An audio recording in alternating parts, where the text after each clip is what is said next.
And welcome back, fellow football fanatics. It's another episode of College Football with Sam, and I very much appreciate you guys tuning in. We usually do not go live on Sunday or this early, but I hadn't been live on Friday due to a few things that came up with my team and I hadn't been live on Wednesday, obviously, due to it being Christmas Eve and Christmas. So, thank you, everyone, for tuning in. I really appreciate it. Merry Christmas to you all and a early Happy New Year. I cannot wait to see how this week goes with the quarterfinal games, with some of the more exciting bowl games. Obviously, Michigan named their head coach in a video that I released on Friday reacting to it. Not live, but pretty instantaneously as soon as I possibly could with Jake Butt. That was a really fantastic segment. And now here we are. And the quarterfinals are here. And for a lot of these teams, the vast majority of college football, we're still tuned in to 2025. We're still engaged with it. But there's also this preparation for 2026 that's really going underway. You see that with the transfer portal. You see that with talk about new staffs. Schedules are being aligned and lined up. Really, everyone has their schedules as to who's going to play who. Just depends on the dates for some of these conferences. And for the SEC, they already have all that figured out. So good for them on that front. Make sure before we begin, obviously, if you guys came in early, you did see Iowa versus Vanderbilt. So we're going to be talking about that. Iowa versus Vandy, Nebraska versus Utah, Michigan versus Texas. We're going to be discussing those bowl games and then a few college football playoff quarterfinal topics today. Just like 9-10 topics. Tomorrow we'll be having as it's our usual day, we'll be having a larger show at the normal time of noon Eastern time. We will be live Wednesday. We will, but not at the usual time because we're going to be going live for Miami, Ohio State, the game. Not previewing it, but the game. And we're going to be covering that. And it will be the same thing with Thursday's games for the first two. We will not be doing a live show for Georgia Ole Miss. That's just way too long for me to go. Probably too long for many viewers to go. And that way I can get prepared for my Friday show, which I still plan on doing at 12 p.m. Eastern time on time. Also, might be mixing an additional show, possibly Tuesday, possibly, but I'm not going to promise anything there. So that's pending. Everything else I told you is set in stone. Make sure to like, make sure to subscribe, be active in the chat. Let me know who you think is going to win these college football playoff quarterfinal games. Make sure to join our Discord server via the link in the description so that you can talk college football with me and several diehard fans, knowledgeable fans of the sport. And also check out my merchandise store, Patreon page, or consider becoming a member of the channel to support me monthly. This has been my best month, honestly, in terms of coverage, in terms of videos, in terms of a lot of different things, including earnings, actually. So thank you so much for all of your support, and let's make 2026 a great one. And who's your Viking? You're going to the Rose Bowl? Nice. Are you driving or are you going to be flying there to the Rose Bowl? Let me know. But I want to start off talking about Iowa versus Vanderbilt. This is going to be a noon Eastern time game on New Year's Eve. So we're going to be doing New Year's Eve bowl games, non-college football playoff bowl games, and then we'll also be doing some special topics, of course, for the college football playoff quarterfinal games, one of which is on New Year's Eve, Ohio State versus Miami in the Cotton Bowl. The Sugar Bowl, Rose Bowl, and Orange Bowl are on New Year's Day. Iowa and Vanderbilt face off in the ReliaQuest Bowl as SEC and Big Ten opponents. The 23rd ranked Iowa Hawkeyes play against the 14th ranked Vanderbilt Commodores in the ReliaQuest Bowl. Iowa enters with an 8-4 matchup in a top 25 power rating and ranking as well. And in most power ratings, they're actually top 20. Vanderbilt enters this game with a 10-2 record, and they are power rated anywhere from top 15 really to a fringe top 10 team. And not really any of these teams have confirmed opt-outs. I know that some of Iowa's offensive line is considering opting out. I know that, according to reports, Vanderbilt tight end Eli Stowers is considering opting out. But most of the starters and most of these rosters and these staffs will be playing and coaching in this game. Vanderbilt is favored by 4.5, 5, 5.5 whereabouts, and this game will be taking place in Tampa Bay at noon Eastern time on New Year's Eve. It should be a really exciting game. What's fascinating to me about this matchup is the presence of two quarterbacks who don't really have an NFL future, but have moxie, toughness, discipline, have actually, this is especially shocking with Mark Gronowski, have made some explosive throws here and there and are very dangerous run threats on the ground, especially with the systems they run and with the offensive lines that are ahead of them. Iowa, for context, and I know that there are pick sixes and punt and kick returns involved here, they're still 25th in points per play. That's crazy. Iowa scoring 0.463 points per play is bonkers, to say the least. And that is a credit to what Tim Lester has done in his time as the Iowa offensive coordinator. He's in his second year now.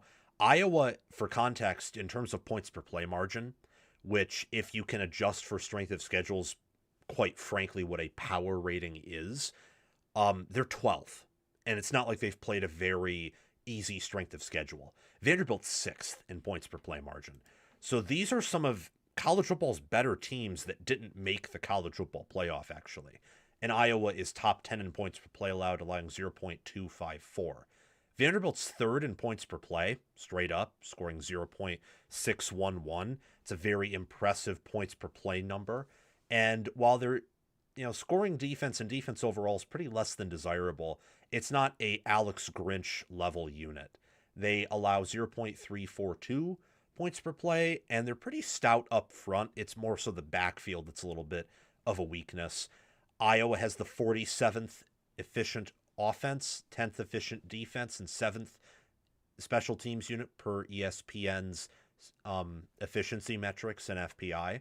Vanderbilt is 1st offensively, 50th defensively, and 81st in special teams there. They have a pretty wide margin in offensive efficiency. And their system it's extremely effective. They love to run kind of that, unique triple option look with Pavia and getting the receivers involved with that. And it's very much a ball control offense. If it were paired with a better defense, just by how they play football, that could be a national title caliber team. And you see that where Vanderbilt's, look, they're 8th in S&P Plus, 8th in FEI, 6th in efficiency. They're top 15 in FPI and in game control. Iowa's 20th in FPI, 18th in game control, 17th in efficiency, 13th in S&P Plus, and they're 16th in FEI. Nowhere is Iowa ahead of Vanderbilt in these overall team power ratings or metrics. It makes sense. Vanderbilt is the better team here. But let's take a little bit of a deeper look at some matchups, also at these quarterbacks here, as the better team doesn't always win in college football. I think it's pretty clear that Diego Pavia is a superior quarterback to Mark Gronowski. I think that's, pretty obvious. But I also believe that Gronowski, with a rising QBR and rising passer rating, and the fact that as the years progressed and as the schedule's gotten tougher, he's actually performed at a higher level. I do believe that he can cause some issues for Vanderbilt, where, especially if parts of Iowa's offensive line, such as like Jennings Dunker, who's their best player there, if parts of that line opt out, Vanderbilt could have an edge with run defense against Iowa's rushing offense, just from a, general run game versus run defense standpoint. But Gronowski adds a different element to that, where he has 491 rushing yards, 15 touchdowns, and averages 4.1 yards per attempt. And he's putting up similar numbers on the ground that he did in the FCS. The passing numbers haven't really translated from the FCS to the FBS, but the rushing numbers have. If anything, you could argue that the rushing numbers have very much improved by translating and him setting a career high in rushing touchdowns on the season. That's a pretty big part of his game. It's also a big part of Diego Pavia's game. Pavia was top 20 in passing yards, touchdowns, and was fourth in QBR.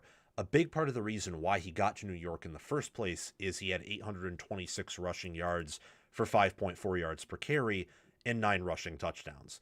And he also improved his passer rating by nearly 30 points, 28 to be exact.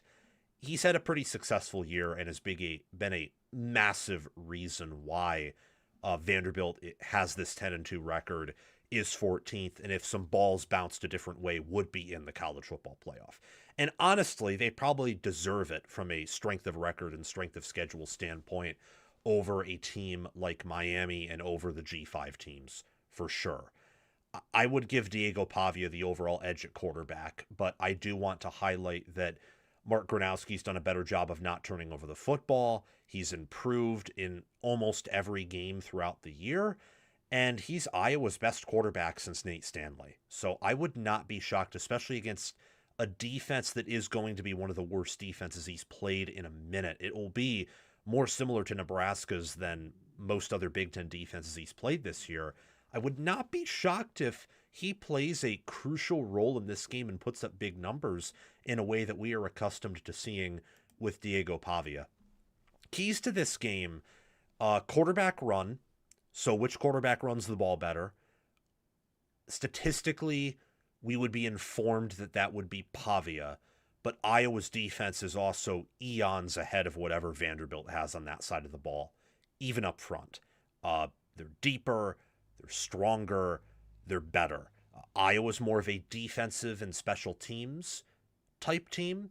Vanderbilt's more offensive, just because Vanderbilt has improved overall as a team, and so has Iowa in recent memory, doesn't mean their identities have totally changed. I'm very curious to see how Iowa will spy Pavia or how they will handle that, because Dante Moore has mobility, and his mobility at times killed them, especially late when he had that really long run. Iowa almost won in spite of that, but say they never allowed that in the first place, maybe they would have won straight up.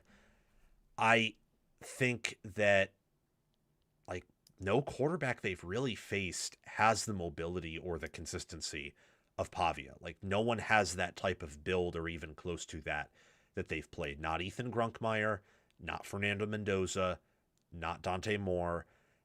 I get this feeling that Vanderbilt could have its best QB matchup that Iowa has. Well, how am I saying this? What I'm trying to say is Iowa might have its worst matchup against a quarterback in a minute. That's what I'm trying to say. Because they have not faced a quarterback who plays the way that Pavia does. They have not.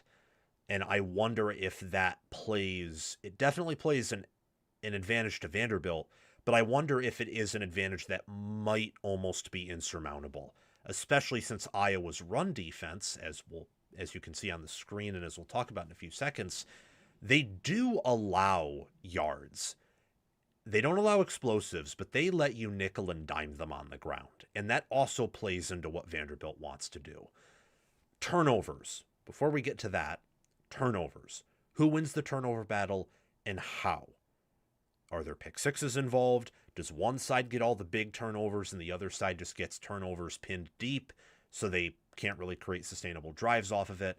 How and why does a team win the turnover battle, and does it parlay into a victory? Third down offense, Vanderbilt's third in third down conversion percentage. They average 52.17% of their third downs converted in a game. Iowa only converts about 40.6% of their third downs in a game. It's a pretty big disparity there. If you're Iowa, you're hoping and banking on the fact that your defense and special teams are way better and can compensate for some of Vanderbilt's offensive advantages. For run defense, Vanderbilt actually allows a lower success rate in running the football than Iowa. Now, part of that may also be schedule based. Iowa's played Indiana, Oregon, Penn State, Nebraska, like a lot of these teams that can run the football, USC, that can run the football pretty well or have really good running backs. Iowa on a yards per carry basis, I think, don't double check me on that, but I think is actually better than Vanderbilt there. I just prefer to use success rate, especially for this game, because I think as long as Vanderbilt is earning successful runs, they don't care about explosives. Their style is not predicated on always getting the explosive play. They can nickel and dime you. They want to control the clock. So I think all they care about is earning those successful plays. And they're actually better at stopping those than Iowa is on the ground. And offensive line play matters here too. You know, Iowa is top 10 and has been for the entire year in havoc rate allowed. They don't allow TFLs. They don't really allow sacks. They don't give up the football. Vanderbilt's a little bit more boomer bust there. And even if Iowa has several opt-outs on the offensive line, I would probably choose Iowa to have the better offensive line than Vanderbilt there, as they're well coached, they're deep, and they've produced one of the best units in on that side of the ball and in that specific position. It's why they're a Joe Moore Award finalist. For roster matchups, in terms of passing offense versus pass defense, in terms of the run game, both run games facing off against each other, I am not going to lie and say that I think these teams are pretty evenly matched. If anything, I believe that Iowa might have some advantages just from a, style of play standpoint and where certain players are positioned standpoint over Vanderbilt. But I do think that Clark Lee and his staff are more efficient than Kirk Ferentz and his, though it is very close. And more importantly, Vanderbilt's just the better team, I think. And they will be motivated to play in this game because they've never been in this spot before. This is their first 10-win regular season, 10-win season period in school history. This game might as well be a college football playoff game for them because the ReliaQuest Bowl is the closest thing to a New Year's Six Bowl we have that isn't involved in the college football playoff. So while both teams are motivated, and I think both teams will show up, I am going with Vanderbilt to win here. Iowa will cover. I think this will be a 3-point win either way, but Vanderbilt will win because their run game against Iowa's style of run defense, I think, is a matchup that very much favors Vanderbilt's ability to be content with 3 to 4 yards per carry, maybe occasionally break one off. And Iowa, look, the strength of their offense is running the football. And I think with Gradowski, they'll be able to do that. But Vanderbilt's strength on defense is stopping the run. Vanderbilt's pass defense and Iowa's passing offense are both, pretty bad and pretty egregious. So just from a strength on strength angle, I think that benefits Vanderbilt when both strengths are matched up against each other. Moving on to talking about Texas and Michigan and giving a preview and prediction for that.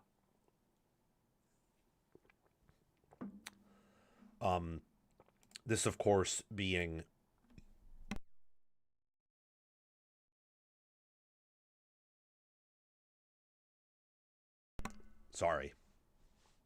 This, of course, being the Citrus Bowl. Yeah. Texas has some coaching changes. Michigan is going to be overhauling their entire staff. It's a bit crazy. Hold on, guys. Someone's calling me.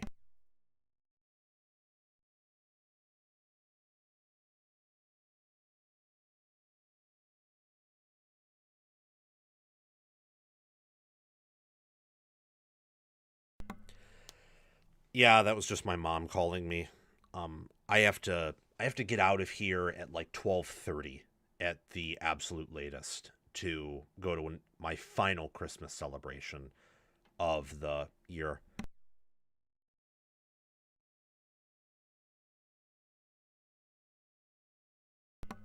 Excuse me. Stomach is giving me some issues today. But let's move on and talk about Michigan playing against Texas. The 18th ranked 9-3 Michigan Wolverines travel to Orlando, Florida to take on the 13th ranked also 9-3 Texas Longhorns. This is a battle between two blue blood programs where if different balls bounced in a different direction, both of them could have been in the college football playoff. But that was not within the plans of the 2025 season. And both teams and staffs had a litany of coaching and roster issues that really prevented them from being in that position to reach the playoffs. Michigan obviously had major issues at head coach. We're just going to leave it at that. But not great leadership, not great development, not really great anything this year for Michigan. That's why they're here and not in the playoffs. And for Texas, their passing defense as the year went on got exposed. That's why Dwayne Akina was fired. I don't exactly know why Pete Kwiatkowski was fired. I might disagree with that a little bit, but Steve Sarkisian knows more than I do. They made a change there, and Manning was very slow to start the year, and their offensive line was horrific. So this Citrus Bowl is going to be interesting. There's a lot of interesting matchups and interesting storylines with some Wolverines and Longhorns opting out and with some players entering the portal. It's an opportunity, I think, to showcase depth on this New Year's Eve game in Florida at 3 p.m. Eastern Time. Taking a look at Michigan and Texas analytically and how they compare to each other. These teams are pretty similar in the sense that I think both underperformed their preseason power rating similarly. Depending on who you ask, Texas has probably underperformed their power rating by far more than Michigan has. Texas started the year first in FPI. They're now 13th. Michigan started the year 12th in FPI, now 18th. So I would say Texas has underperformed their power ratings actually by far more than Michigan has. But I think that a lot of people for Michigan were hoping that with the easy schedule, they could earn, 10 wins. They could get to the playoffs. And Texas, to be fair, has played a much tougher schedule than Michigan. They are probably a little bit undervalued in FPI. I don't think they're the 13th best team in the country. They're probably a little bit better than that. But they played a tough schedule. They lost to Florida. And, power ratings are an imperfect way of measuring teams. Michigan has the 18th best offense, 29th best defense per the efficiency metrics, 118th best special teams unit. It's been a very rough year for the Wolverines on special teams. Texas has the 5th best special teams unit, 11th best defense, 41st best offense. And again, that's in totality. I think recently the Texas offense has been operating at a much higher level than 41st. The Longhorns are 17th in game control, 16th in efficiency. They're 21st in S&P Plus and 18th in FEI. Michigan's 25th in S&P Plus, 21st in FEI, 16th in game control, and 20th in efficiency. Michigan and Texas are both outside the top 30 in points per play offensively, and they are both inside the top 20 in points per play allowed defensively. So, similar teams from an analytical angle, but there are definitely some twists and turns that go into this Citrus Bowl matchup. Let's talk about the quarterback position for a minute here. These are both quarterbacks who are number one overall in their class. Manning obviously being 2 years older than Bryce Underwood. It's fascinating that these two quarterbacks didn't perform at a higher level throughout the year. Obviously, I think we can see with Michigan there were definitely, again, developmental and coaching issues there. But for Manning, he's looked like college football's best quarterback in a lot of November, especially later in November. Or maybe not the best quarterback, but someone who could have that argument, or certainly has the potential to be. But he started the year so slow and was clearly so raw and underprepared and a little bit shell-shocked. And in hindsight, that's strange. And I wonder if the pressure was too much or if the offensive line was always that bad and he was just getting, decked in practice and dominated by the defense. I don't know what happened there, but 88th in completion percentage. His accuracy is kind of either completely there or non-existent. 24 touchdowns, that's top 25 there, which is pretty good. His passer rating and QBR has improved throughout the year. He finally has a QBR above 70, which he struggled with for much of the season. He's 34th there. Bryce Underwood actually has a higher QBR with the 73.5. His passer rating is 93rd at a 131. 9 touchdowns, 6 interceptions, averaging 7.6 yards per attempt compared to Manning's 8 yards per attempt. I definitely give the quarterback edge to Manning here. Manning is an underrated runner. Manning is a beautiful deep ball. I would say that Underwood at this point is probably more accurate or around the same accuracy in the short and maybe intermediate passing game, but Manning's deep ball is much better. I think he has more confidence than Underwood. His ceiling and floor is higher, and he's also played the tougher schedule at this point than Underwood has. So both of these quarterbacks are raw. Both have superstar potential. Both have flashed it at some points during this season. And I really like their outlook in 2026. Some keys to this game, I would say rushing offense for both and rushing defense as well. Passing offense, I kind of look at it in the sense that both of these teams may have something in the passing game, as both secondaries have struggled, but with where Texas is at in passing offense compared to where Michigan is at, I kind of think that if this is a game that is, centered around the passing offense and passing attack, that Michigan probably has no chance. And the only reason they might have a chance, the only way, is if this is about the run game and they can make it about that. That's why that's at the top there. Texas is one of the top rushing defenses in America. They are 35th in rushing success rate allowed, allowing a 38.7 rushing success rate. When you look at yards per carry, though, Texas is 14th, allowing 4.12 yards per carry. Michigan allows 4.1 yards per carry at 13th. They're 22nd in rushing success rate allowed on defense. Michigan is far better at running the football than Texas. They have a 28th rushing success rate percentage. Texas is 88th there. And when you look at offensive yards per carry, it's like not even close. Michigan is 12th in yards per carry, averaging 6 yards per carry. And Texas, you got to, on game on paper, scroll all the way down to 104th, averaging 4.5 yards per carry. And game on paper does the wonderful thing of taking out sacks from rushing statistics. If you're averaging 4.5 yards per carry without sacks being factored in, that's pretty mediocre at best and possibly pitiful at the very worst. Who gets more pressure on the quarterback is going to be important. I know that for Michigan, Derek Moore is opting out. I think Jayshon Barham is opting out. So their top 2 pass rushers really are opting out here. Can they generate any pass rush from their younger players, such as Nate Marshall? Where are they at on the defensive line, which is a unit that is going to be facing a lot of turnover entering 2026? And as for depth, does Michigan or Texas have superior depth here?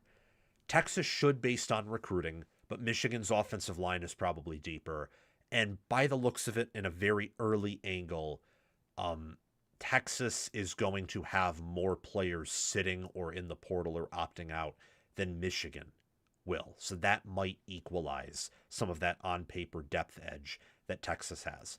Regardless of this, though, I think Texas is the better overall team. I believe their defense will do a better job of eating up Michigan's offense than Michigan's defense will do of limiting and stopping Texas's offense. So I am going with Texas to win. I do think Michigan will cover that 7.5, but it'll be a 7-point Texas win. I think that Texas will win in a fashion that makes you think that the scoreboard was deceptively close. Michigan just has enough athleticism, enough depth, and enough strength to keep the scoreboard close. But I think that Texas will tie this game or lead for the entire 60 minutes. And because of their roster and staff being better than Michigan's, they'll be in control of this game. And the last bowl game to talk about, that would be Nebraska versus Utah. Utah is a 14.5-point favorite over the Nebraska Cornhuskers. However, they just underwent a recent coaching change. Nebraska at 7-5 enters the Las Vegas Bowl against an intimidating 10-2 Utah Utes, ranked 15th and favored by 14 points despite losing their head coach Kyle Whittingham to Michigan. This was expected to be Whittingham's last game as the coach of the Utes. Now it will be the game against Kansas that was his last, and defensive coordinator Morgan Scaley, who was the head coach in waiting, will coach his first game as head coach of the Utah Utes. This game will kick off at 3:30 p.m. Eastern Time in Las Vegas, Nevada, so that will be 12:30 p.m. local time there.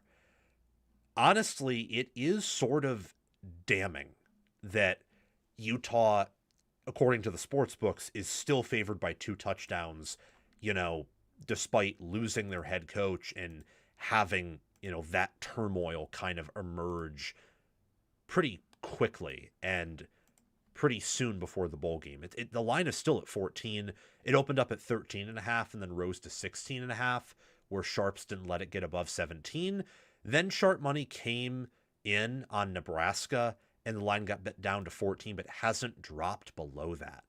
And really, we can just, dig into it right now. That's because Utah is the far superior team here. Utah, from a power ratings angle, if you wanted the best teams in solely from a power ratings angle, Utah probably would have been 11th or 12th, if that's all you cared about. They did not have the strength of schedule nor the wins and losses on that schedule to merit a 12-team playoff berth, I don't think. But my goodness, 9th in FPI, 7th in FEI. At one point, they were 4th in FEI, and I think 7th in FPI, or a little bit higher.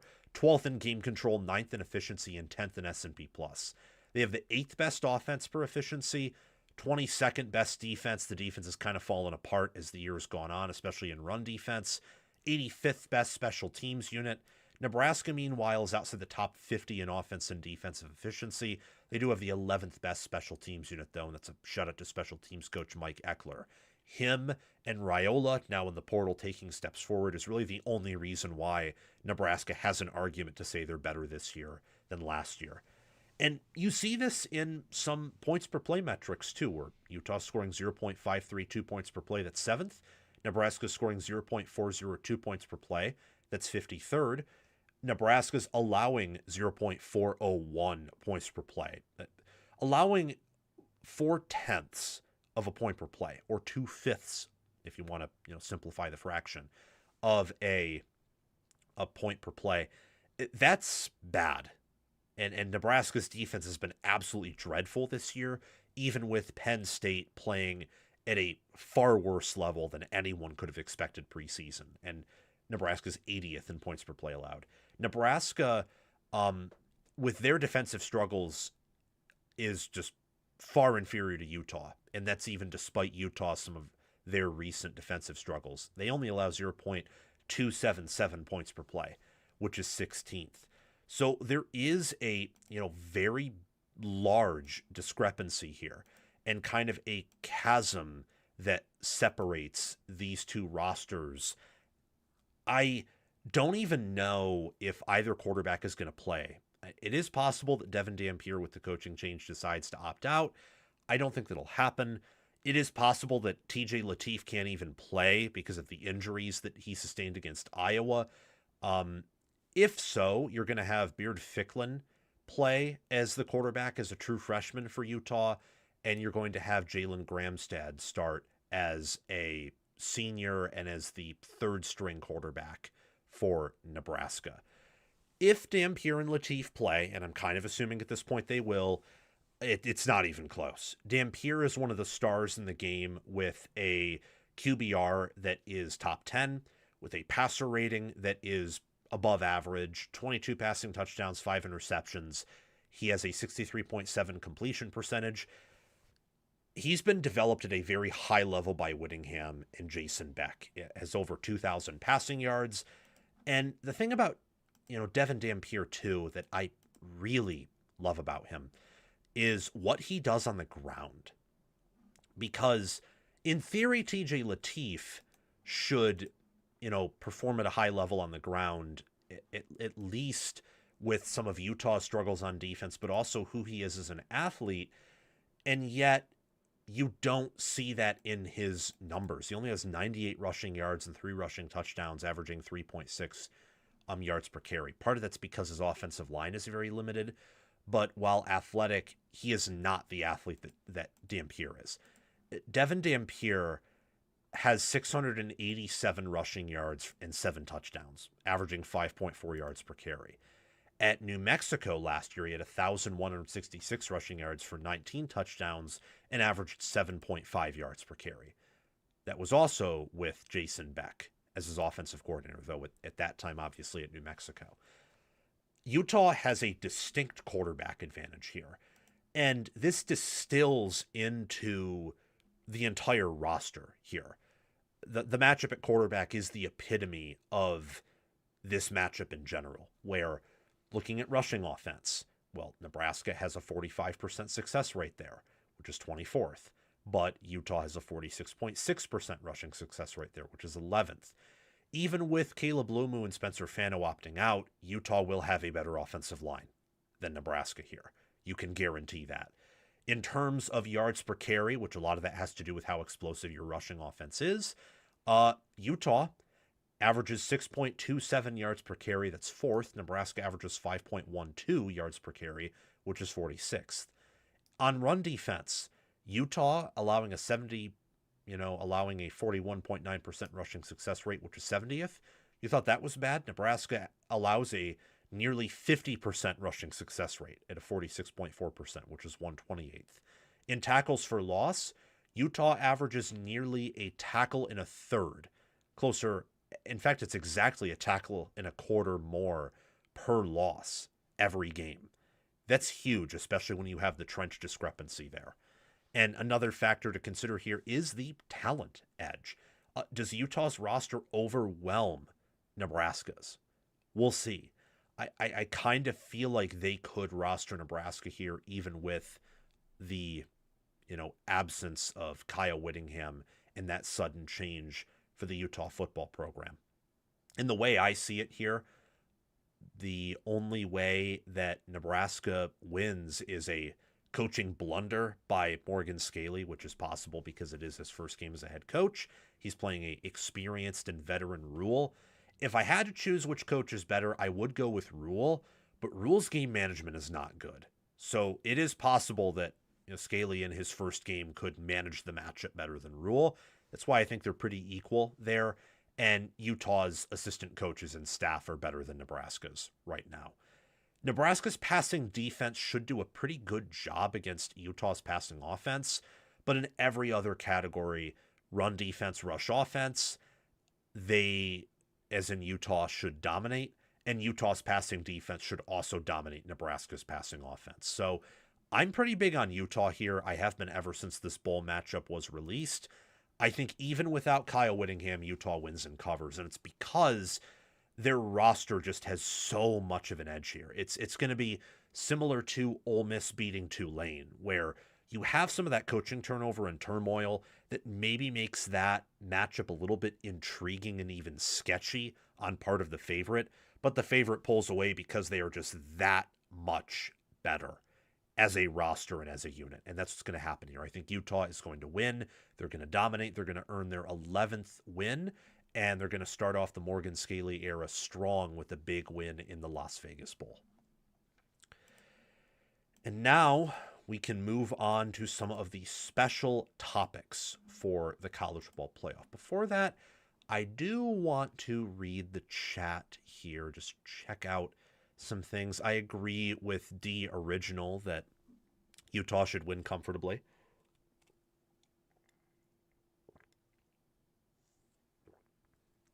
Absolutely agree with that. They should win comfortably. I mean, if they don't, it's going to be really interesting. It's going to be really interesting. That's for sure. Okay, well, we have a few topics to talk about in regards to the college football playoff. Those are Ohio State, Miami, Georgia, Texas Tech, Oregon, and Indiana. We will not be discussing Ole Miss or Alabama. I think maybe at some point this week we will. Probably not Ole Miss, but there will be something about Alabama too. Um, Miami, Ohio State, Alabama, and Indiana, and Oregon, Texas Tech are the more intriguing matchups. I will be public in saying that I do not think Ole Miss has a chance to beat Georgia. Just reaching down to get my sock in place. I think that Georgia is going to. They're going to house Ole Miss. Miami has a better chance against Ohio State than Ole Miss does against Georgia. I know that in theory, power ratings or matchups will tell you that's a lie. Um, there's no way that Pete Golding beats Kirby Smart. There's no way, absolutely no way. And if Georgia's defensive improvements are real, and I think they are, then a lot of those matchup advantages Ole Miss had earlier in the year are going to be totally vaporized in that Sugar Bowl. So those are just my thoughts. I don't know where you stand on that. But the topics here are what could make Ohio State unstoppable, whether or not Miami's one big edge over Ohio State is enough for them to, have success, why I think Georgia's undervalued, why Oregon is a litmus test for Texas Tech, mostly focusing on the Texas Tech side and how they can beat Oregon and what a win over Oregon could mean, what makes Oregon so scary, and also why Indiana, now that they're healthy, they've had all this time to rest, why that combined with what they've done this year makes them, I would say, the most dangerous team right now to face. Before that, though, I am going to take a quick break. I do have to go to the bathroom and get some more water. So just sit back and relax for about 5 minutes, and I will be back.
All right. Thank you everyone for waiting. I really do appreciate that. I do. Um my head's in a bit of a fog because I did not get good sleep last night. The only way I was going to do this live show today is if I sacrificed sleep. So, I think all things considered we've done a good job here despite the lack of sleep, but I am a little bit fuzzy right now. So, there is that, but I want to start off the special topics by discussing Ohio State. Ohio State, they play in the first of the quarterfinal games, the only New Year's Eve game, and they also won the national title last year and looked pretty unstoppable in doing so. So I want to ask the question again, could Ohio State be a juggernaut, an unstoppable juggernaut in the playoffs, and discuss why they could be that once again? Ohio State won every college football playoff game last year by two or more scores. Let me say that again. Ohio State won every college football playoff game in 2024 by two scores or more. They return a lot of their key alien players, and really their two best players, in Jeremiah Smith and Carnell Tate in this year's college, or not Carnell Tate, gosh. See, you can already tell I'm not all there. Ohio State won every college football playoff game by double digits in 2024. Now entering 2025, Ohio State once again finds itself as one of the favorites, as the favorite. They returned their top two players in Jeremiah Smith and Caleb Downs from last year's team and playoff to this year's team and playoff. And they ended the regular season with a loss, have done reflection, have had plenty of time off to prepare for the college football playoff. Ryan Day is calling plays. And I think that because they've returned a core of their top NFL players and because of the defense they have, that Ohio State could find itself to be in that unstoppable juggernaut position in the playoffs. Look, they're 9.5-point favorites over Miami. I don't think anyone else in the college football playoff would be that big of a favorite. They are 26-3 since the start of 2024. Last year, they were 6-1 against FPI top 10 teams. This year, they're 0-1. But to have a 6-2 record over your past two seasons, your most recent two seasons in FPI top 10 games, is absolutely insane. Ohio State, I think right now, has 7 future first rounders, 6 or 7. And probably there is a 8th or maybe even a 9th there on the roster, maybe even more than that we just don't know about right now. The difference between having a 6th or 7th first rounder, I think, is where you peg Julian Sayin. I would peg him a first rounder, although it is very early as this is his only, season starting, and he doesn't quite have all the measurables that someone would prefer in a first-round quarterback, but he's wickedly accurate. I would say he's the most accurate quarterback in college football right now, and he has good arm strength, and he isn't as small as a lot of people said he was in the preseason.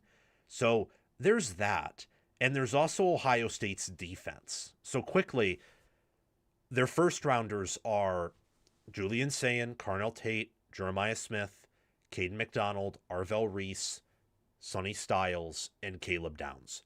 Those are I think, the known or closest to known first-round players. You have a few others that will probably emerge that we just don't know of yet, or they have a first-round type ceiling and they just haven't played like it. This defense, though, even outside of that, is playing at a generational level. They're only allowing 8.8 points per game and 133.8 passing yards per game. They're first in those categories. They also have only allowed 0.156 points per play, which is first. And they are top 5 in yards per rush attempt, yards per pass attempt, in rushing yards allowed per game. They are 30th in season sacks. They are 83rd in season takeaways. But that doesn't really tell the whole story. They don't have a lot of takeaways because they're focused more on keeping everything in front of them and tackling well and just stopping the offense rather than turning them over. And there is sometimes a cost to being a very turnover heavy defense. Not all the time. We've seen very turnover heavy defenses be generational, have success before. This one is just not one of those uber successful defenses that happens to be extremely impressive at turning over other offenses. And they're second in ESPN's efficiency with a 92.1 efficiency. They're only behind Texas Tech, who's at an insane 96.1 defensive efficiency score, which is absolutely bonkers. I personally believe this is the best defense, and Indiana and Texas Tech are also within that top three. A lot of metrics would agree with this. And what makes Ohio State's defense unique from any other defense is the concentration of first-round talent at every position. The fact they have a leading tackler in Sonny Styles and their best linebacker who does not miss tackles ever. And they're so big and long and strong on that defense, where I just think that every offense is going to have a problem scoring 20 or scoring in the 20s on this defense. I mean, think about Indiana. Indiana scored 13 points on Ohio State. 13. That was Indiana's lowest total point output under Curt Cignetti. Now, Indiana won the game in part because their defense is very comparable to Ohio State's, actually. That's why they won the game, is their defense. And if Ohio State won, it would have been because of their defense. Indiana just was able to pretty much match Ohio State in defensive play, and they made the critical throws and conversions, and Ohio State didn't, and that was the Big Ten title game. But with all of Ohio State's struggles on offense and Indiana putting them in a blender there, the reason why they were in that game against the number one seed and against a team that's actually power rated top two, competing with them for the number one spot in power ratings, is because of how awesome that defense is. Matt Patricia has been an A-plus hire. He was an A-plus addition. As the preseason began to close, I began to put more stock in him. Evidently, I didn't put enough stock and was incorrect in how successful he would be. It's been phenomenal. You know, they tackle perfectly. They get pressure on the quarterback. They do a great job in coverage. It is a defense that can win you a national title and should win you a national title. And if that defense plays at the same level they did against Indiana for all three of their playoff games, they could be unstoppable. They would be unstoppable on defense. And if you combine that with some improvements they could make on offense, we'll see if they do or if they can, but on paper, they can make improvements on offense, then this team could be an unstoppable juggernaut for sure.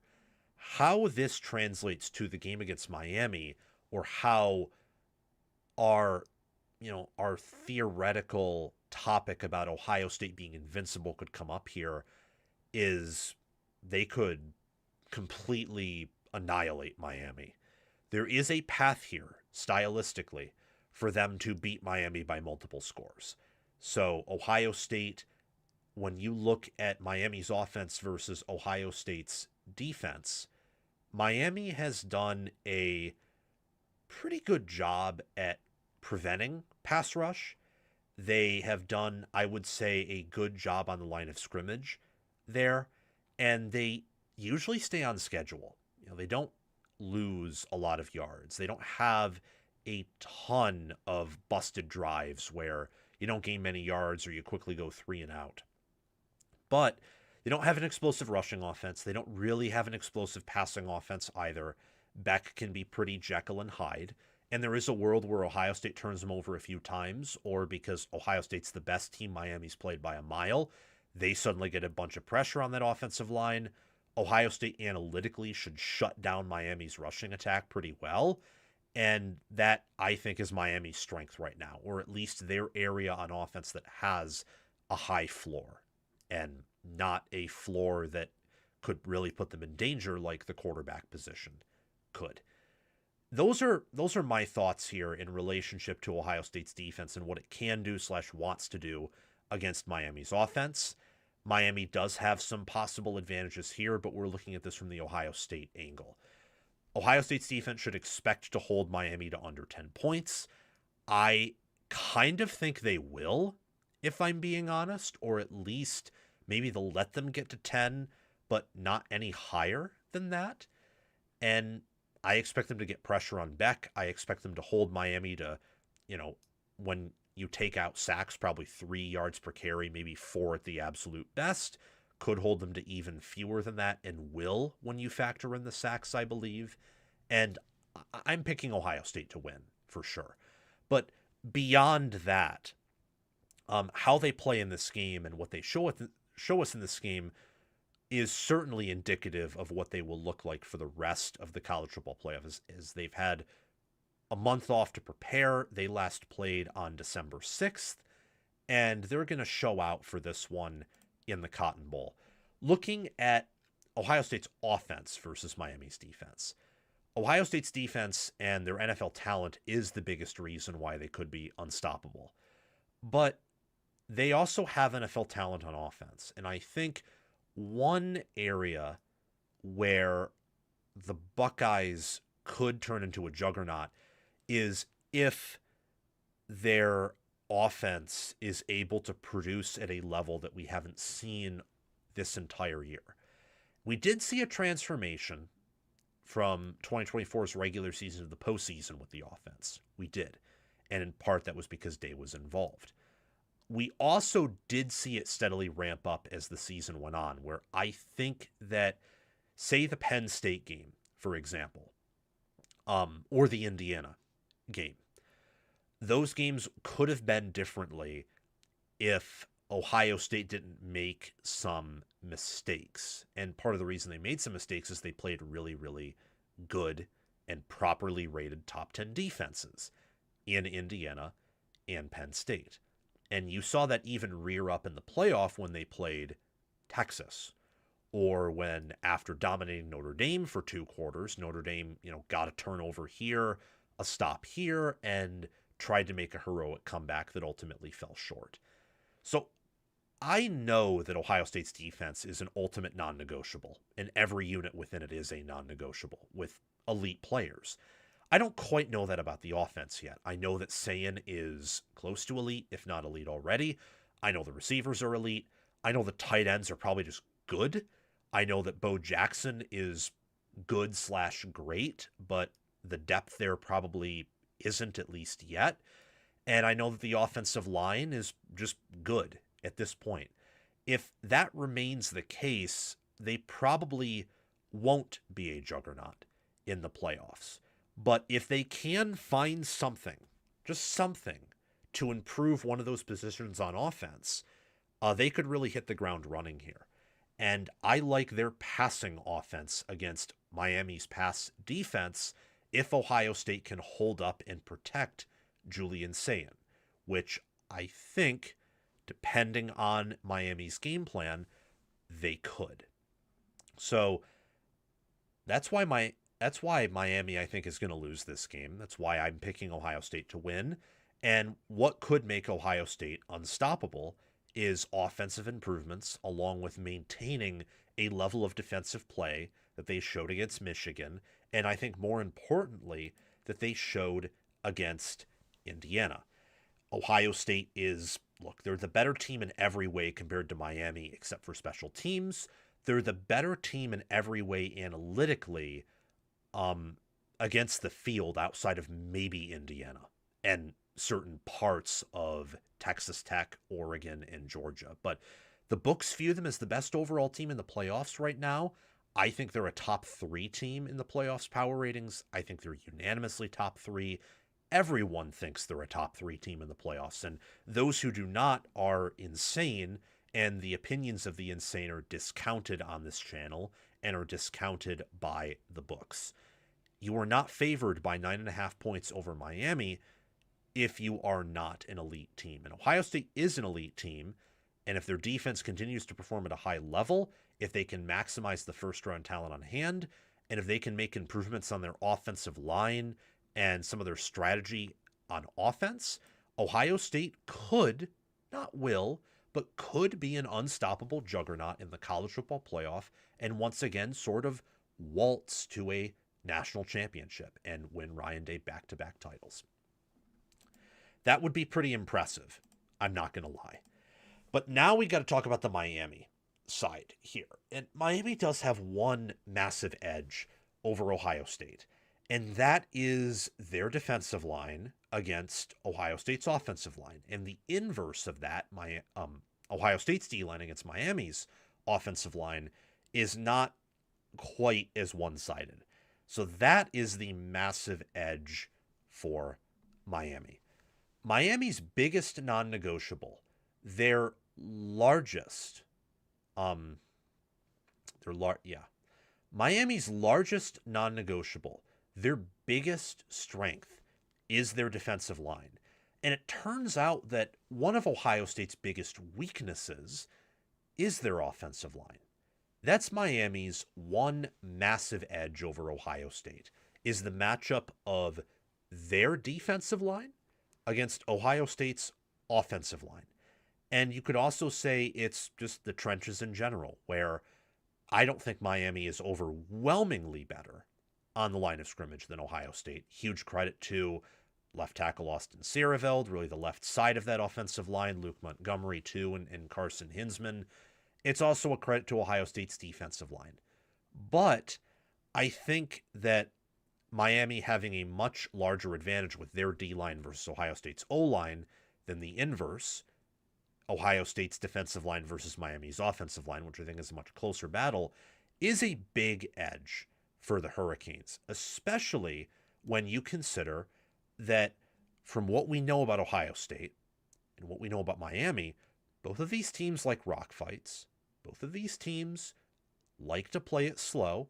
Ohio State wants to run the football, and they want to use their tight ends, and Miami wants to do those things too.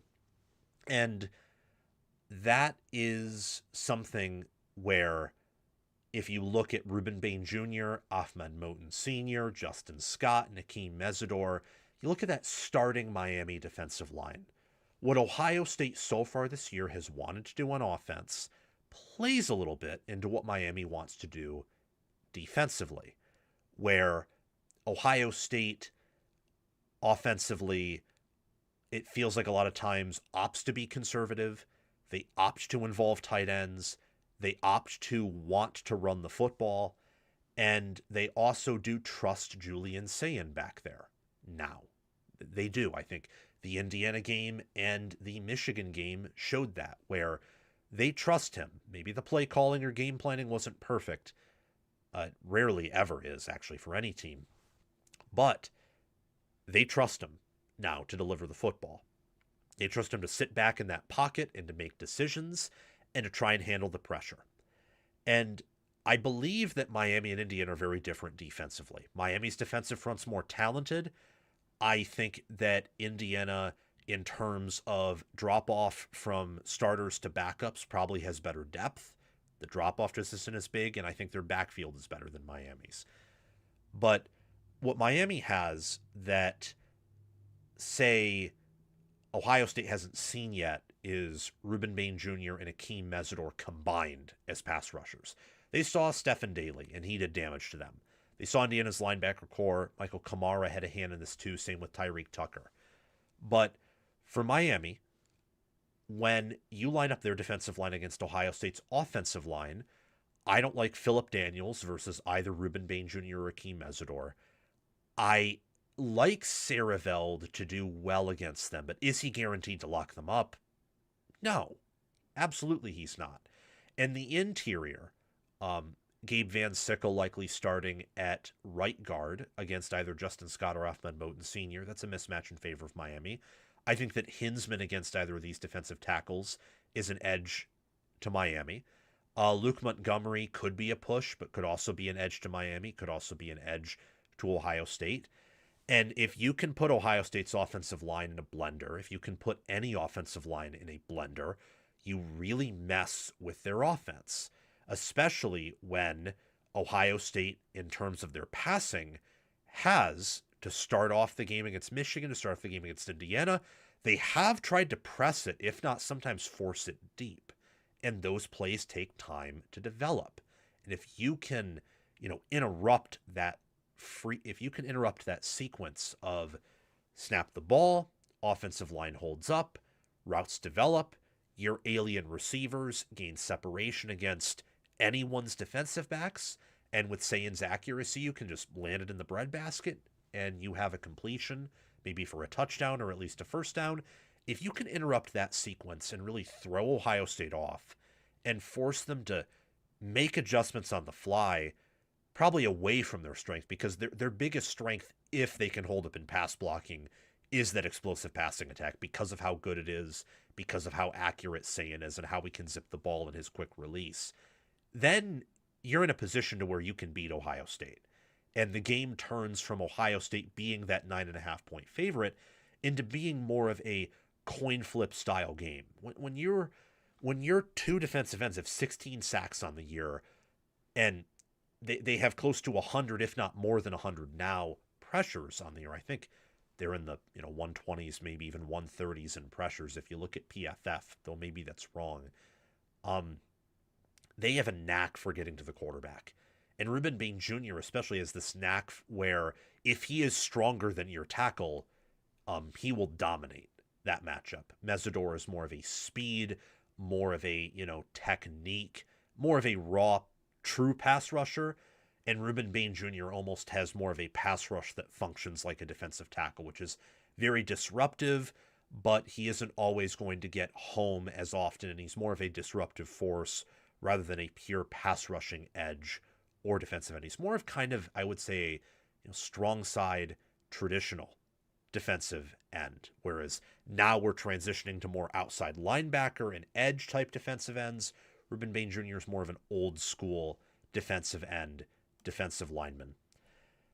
How this translates to the Ohio State game is that Miami, when you look at it, they have an edge with their defense in run defense over Ohio State's rushing offense. And Ohio State does like to run the football.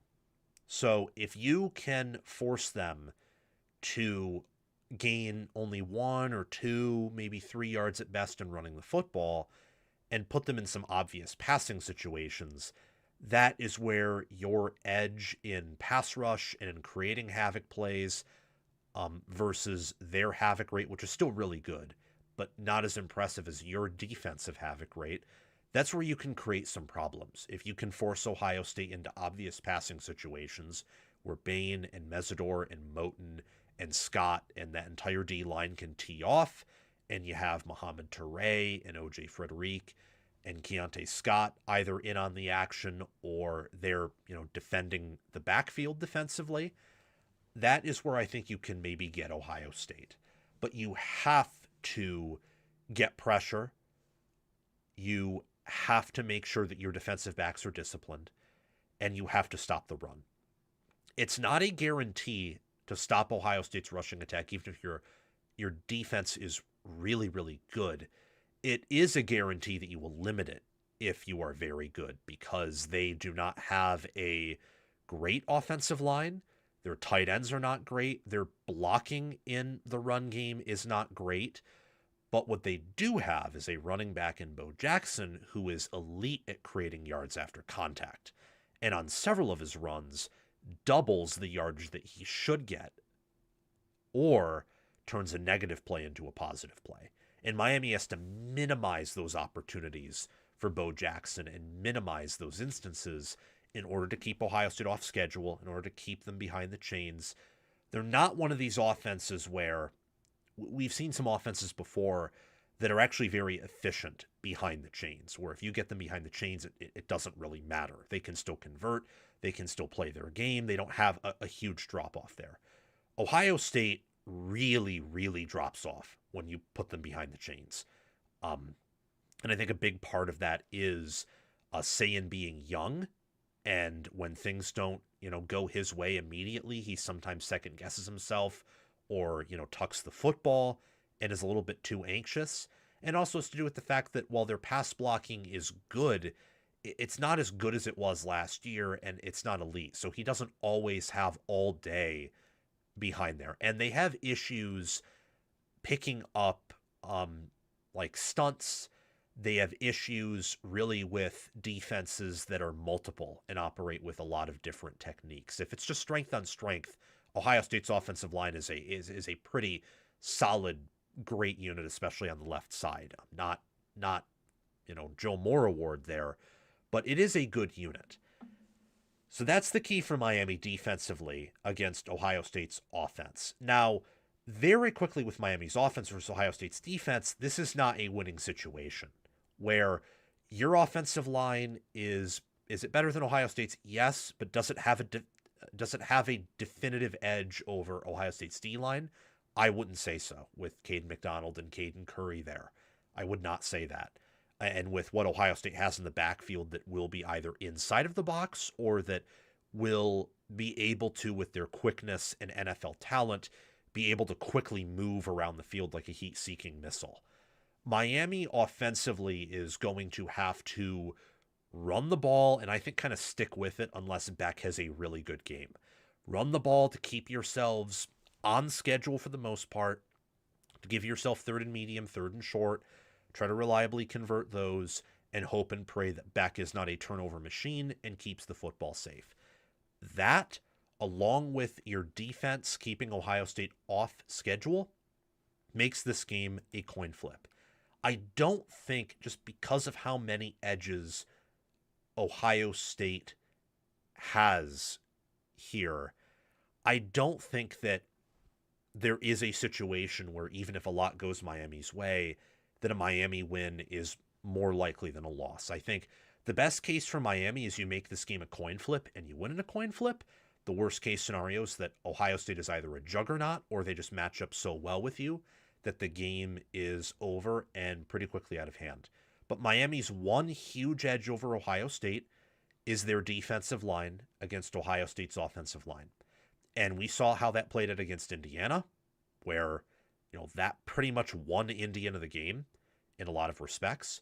And we also saw that to a lesser degree against Texas, where Ohio State wanted to play super conservative in that game. They did. They pass blocked very well, moved the pocket, didn't pass a whole lot, but they really could not run the football there at all because Texas's defensive line was blowing up Ohio State's run blocking and their assignments. And that was one of the few instances where they were actually just stronger than Ohio State there. Miami has a trench edge D-line versus O-line much closer to Indiana's and Texas's than Michigan's. It's not the exact same.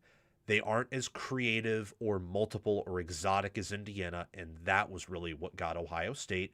But they are strong enough and creative enough, and Heatherman is enough of a defensive genius to where I think with this non-negotiable, they should give Ohio State some issues, and that could lead Miami to another college football playoff win.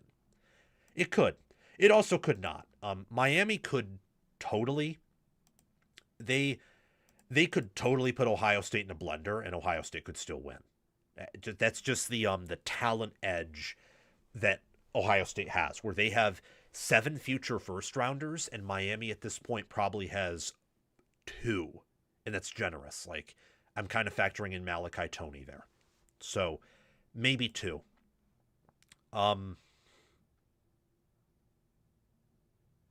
Yeah, it's like what a commenter said, where this isn't the first time Day has had a disadvantage on the line of scrimmage.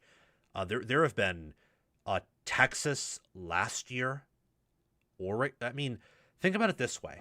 Ohio State jumped out to a 34-0 lead over Oregon when they had a trench disadvantage.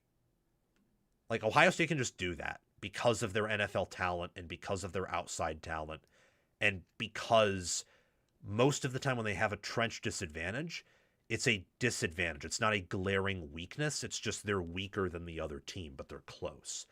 So that's what this kind of is right here, where they're weaker than Miami there, but they're very close, and they have these big advantages on the outside and in the backfield.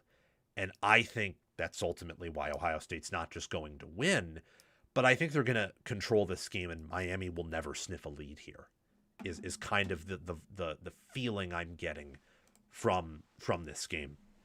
Now we can discuss why Georgia is so undervalued. Uh, Georgia is the most undervalued team in the college football playoff right now. When you look at FanDuel's odds, and I'm not a betting man, but the sports books often set their odds based on raw data and power ratings and wise human elements. And when you look at national title odds, Ohio State's at plus 180. It's first. Indiana's at plus 300. Georgia's somehow at plus 500. And I just think that's kind of funny because from my perspective, there's no way that Georgia is that lower in terms of odds to win the title than Indiana or Ohio State are. And I wonder if there's something known about Georgia that is a more severe limiting factor than any of Indiana or Ohio State's limiting factors, or if maybe this is factoring in computerized power ratings, which have Indiana and Ohio State way ahead of Georgia, or maybe it's the book's trying to bait the public, where I know the public factually is higher on Ohio State than Georgia, and maybe there's segments of them that view Indiana with more excitement than Georgia too. Georgia is not as exciting or dominant as those teams analytically. But I think when you use some human wisdom, which the computers just do not have, and when you look at how this team's been playing recently, you see that 6.5 number over Ole Miss where they're favored by 6.5 points, and you think that's free money. That's easy. Like, they're not going to lose to Ole Miss, I don't think. I will say that here publicly. I do not think Ole Miss has a chance to win this game.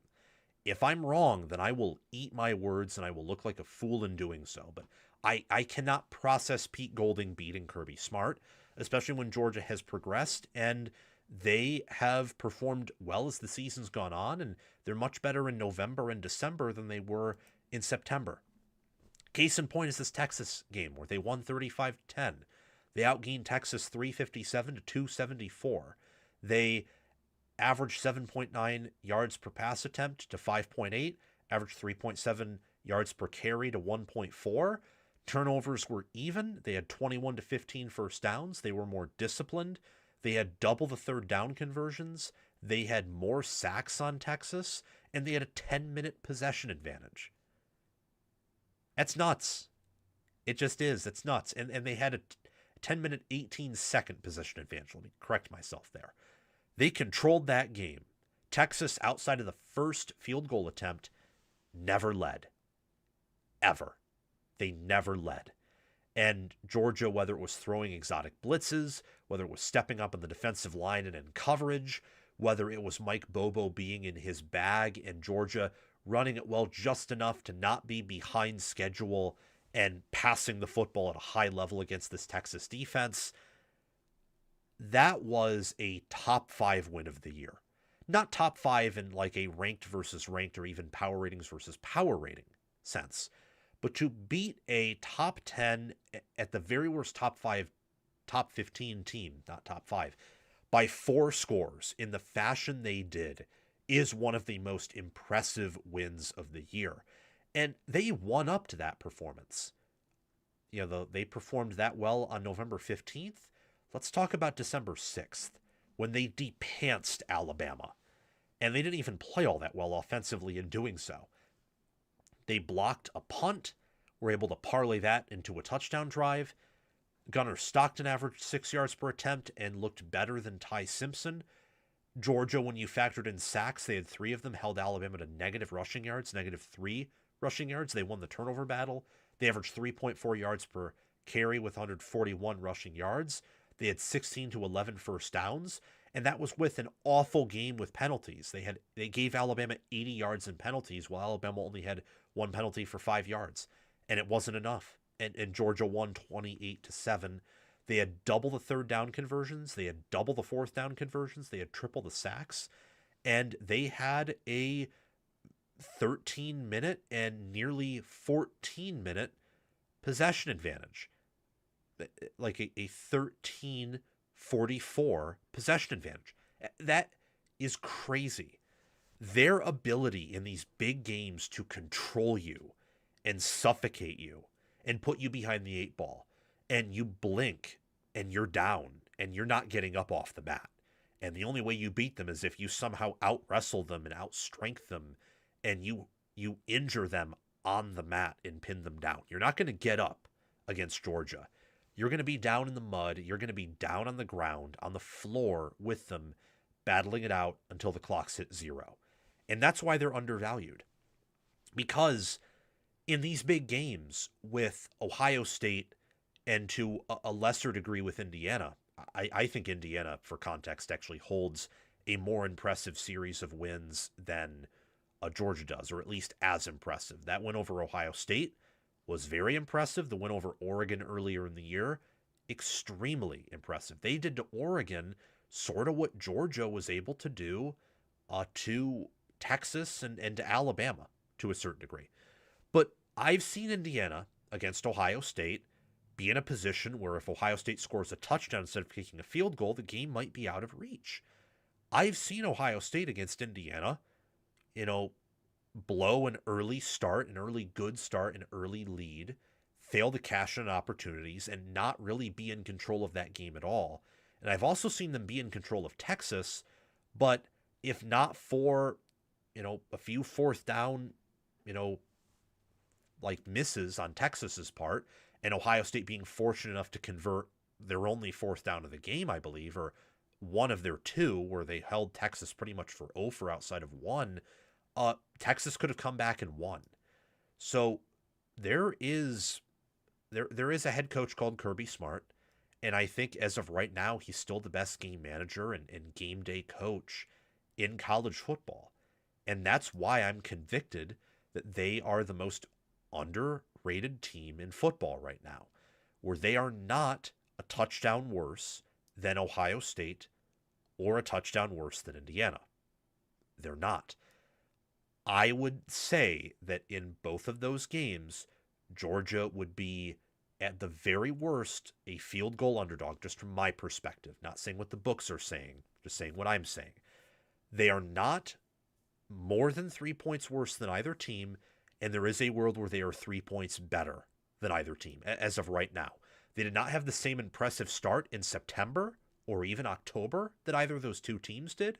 They've had some games even recently, like against Georgia Tech, where they haven't been uber impressive, and most SEC teams on that schedule gave them fits in a way that a lot of Big Ten teams did not give Indiana or Ohio State fits. But I think against Ole Miss, you are going to see Georgia explode. And you're going to see what I've already showed you and what Georgia has showed you, where they crushed Texas, they crushed Alabama with time off to prepare and a familiar opponent and a coaching edge. I think they're going to crush Ole Miss here.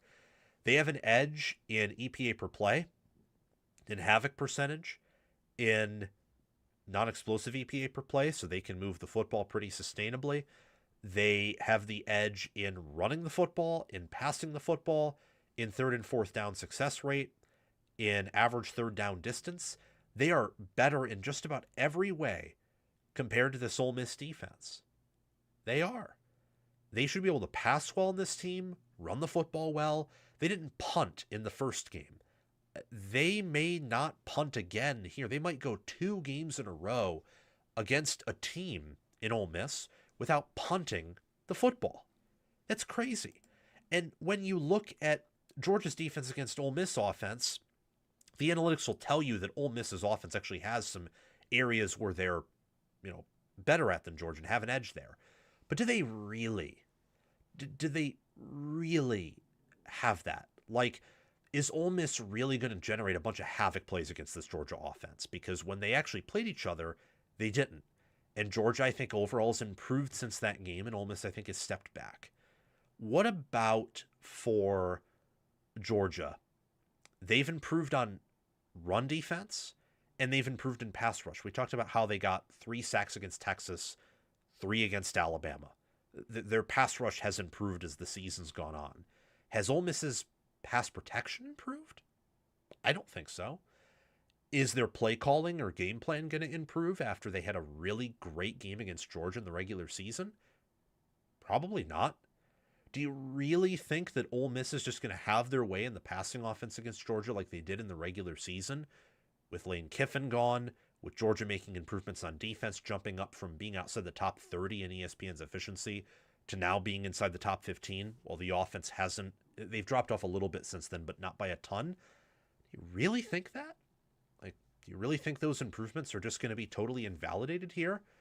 Something that power ratings sometimes have an issue with, although I think analytics triumph everything, but that doesn't mean you always side with them. They're the best when you put it in the context of watching games and film and strength of schedule, but you have to put them within that context. If you don't, you could be in danger here.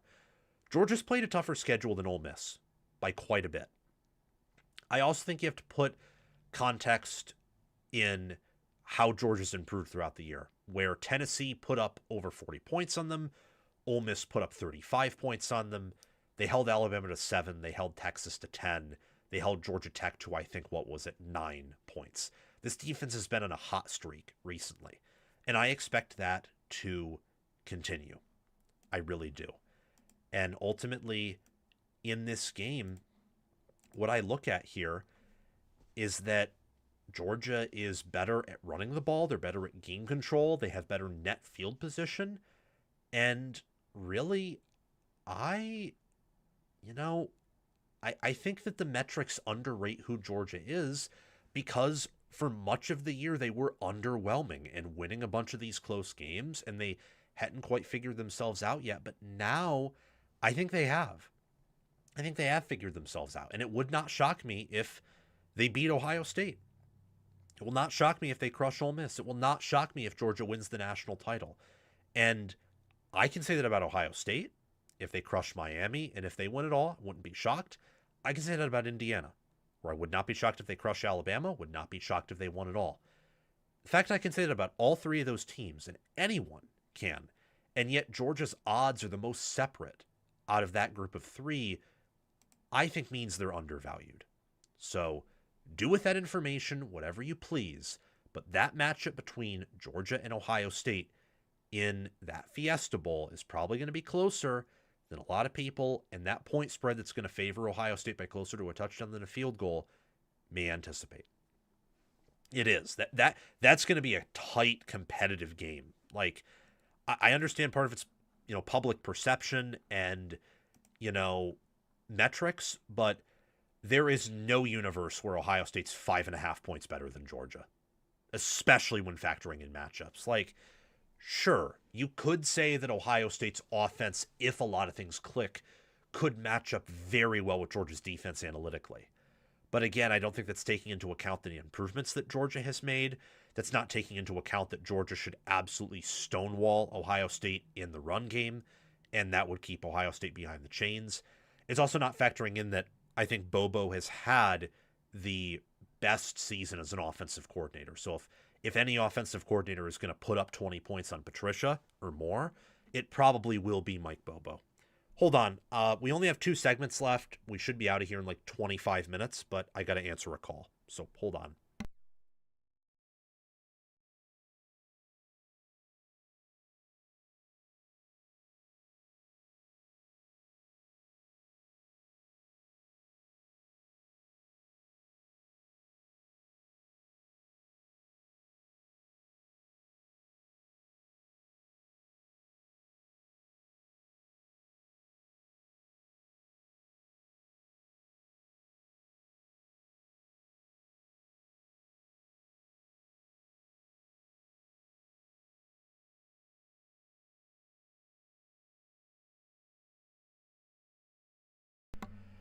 That was my dad calling me, wanted to stop by and get something. I think they're kind of scrambling because of the family get together, which is the nth family get together of the weekend. Excited to see them, but it is pretty busy. Let's move on though and discuss let's discuss Texas Tech. So actually I lied. We have 3 topics left. Texas Tech, Oregon, and Indiana. We're 2/3 of the way done. Let's finish this one out strong. Texas Tech can win the national championship if they can get past Oregon. Oregon is the ultimate litmus test for a Texas Tech team that is 12-1 ATS and is only a 2.5-point underdog to an Oregon team that in power ratings is unanimously top 4. FPI has them 3rd, FEI has them 3rd, and yet they're only a slight favorite over Texas Tech. I do believe the Red Raiders have some limitations. I am skeptical as to whether or not they can win it all. I think that Indiana, Ohio State, Georgia, and Oregon can. Tech's kind of on that line where I need to see some things before being fully in the camp that they can. But that's what makes this Orange Bowl so awesome, is this is the ultimate litmus test. If they can beat Oregon and say somehow they control Oregon, if they can do that, why can't they beat Alabama or Indiana? Why can't they beat, Georgia or Ohio State? Because I don't really think Ole Miss or Miami's going to make it, guys, especially Ole Miss. But you get the point. This is a team that is miles ahead of even Ohio State's defense and ESPN's efficiency. Now, I personally don't think they're miles ahead of Ohio State's defense. I think Ohio State has the number 1 defense. And if they don't, I might even side with Indiana over Tech there. But I do think Tech has a top 3 defense with Indiana, Ohio State, and that tier is far above the next best defense. It is several tiers ahead in, de facto, but de jure it can only be 1 tier ahead because, you can't have tier 1 and then tier 4. That doesn't logically make sense. When you have 31 takeaways, which is first, 39 sacks, which is 7th, you only allow 2.3 yards per run attempt, which is 2nd, 5.5 yards per pass attempt, which is 6th. You're 2nd in points per play allowed, allowing 0.166, and that's very close with Ohio State, who's at 1. You're 1st in rushing yards allowed per game, and you're 2nd in points allowed per game. You have an elite defense. You might have a generational defense. This Oregon game is going to be a big test of that. And look, David Bailey and Romello Height, they have combined over 130 pressures. That's nuts. What Texas Tech has been able to do with Sheil Wood, who's come in, was with Willie Fritz for different times in his career. I trust Willie Fritz, so intuitively I kind of trusted that defense to perform at a high level preseason. I was wrong in how much I trusted. I should have trusted the defense way more with hindsight, where it is the heart and soul of this team. It is the heartbeat of this team. And with, Ben Roberts, with Jacob Rodriguez, with David Bailey, Romello Height, AJ Holmes, and Lee Hunter, that defensive front, that front 6 they're all full of whack jobs and in the best way possible. They all love football. They all hit hard. They can read a quarterback, his eyes and his movements. They can get to the quarterback. They can pressure him. They make life hell for any offense they play. Their entire defense, much like Ohio State's, much like Indiana's, is a non-negotiable that you cannot go around. You will not easily beat it. You have to go on the wrestling mat. You have to go in the ring, and blood will be spilled. Teeth will fall out. Bones will be broken. And whoever comes out on top just comes out on top. It's just that simple. It's not easy, but it is just that simple. You're not going to be able to completely de-pants these guys and scheme, and you're not going to totally out-physical them either. You just have to beat them in a close fashion. And that's where especially I think this defense has an edge, because they have a knack for taking away the football and then forcing more turnovers as the game goes on and getting pressure, to where this defense, I think, is better than any defense in the playoffs at demoralizing a quarterback if they can entrap said quarterback. That's an area where I think Texas Tech can have an edge over Oregon. Is you look at all of these numbers and the spider chart here, really the only area where Oregon may have an edge over Tech is an explosive play here and there, especially on the ground. But Tech does a better job in pass rush than Oregon does in pass pro. Tech's defense in terms of, EPA overall, adjusted EPA per play, is better than Oregon's offenses in that same area. They have better run defense than Oregon does have a rush offense per analytics. And they have better pass defense than Oregon has a pass offense. Tech's defense is the best unit in this Orange Bowl. It is. Then I would probably next go a close almost tie between Oregon's offense and defense, and then Tech's offense being the worst unit. If you factor in special teams, it gets a little bit more complex, but Tech's special teams is also one of the nation's best. They are a defensive and special teams team, and the difference between them and, say, Iowa or Oklahoma, I made that comment comparing Tech to those two teams, and some Tech fans interpreted it the wrong way, and I get that. I'm not saying that to say that Tech is a bad offense. What I'm saying there is that Tech's special teams and defense are way ahead of their offense. Here, all that means is that you have a top 25 defense and possibly a generational defense, which is the same distance that Oklahoma and Iowa's defenses have over their just simply mediocre offenses. It's saying your defense is so good that in comparison, it makes your offense look mediocre, even though it is a good unit, a top 25 unit. I think they can beat Oregon. Obviously, they have to if they want to win it all. And the problem with that is their offense is a fairly one-dimensional unit that really relies on explosiveness in the passing attack and explosiveness in general. And if they're not explosive, you can force a turnover or you can force several 3-and-outs. And they have a knack for being able to move in between the 20s, but only kicking field goals there. And that's something that can play to Oregon, as Oregon is, I think, more comfortable in a game that is decided by explosives and quarterback play.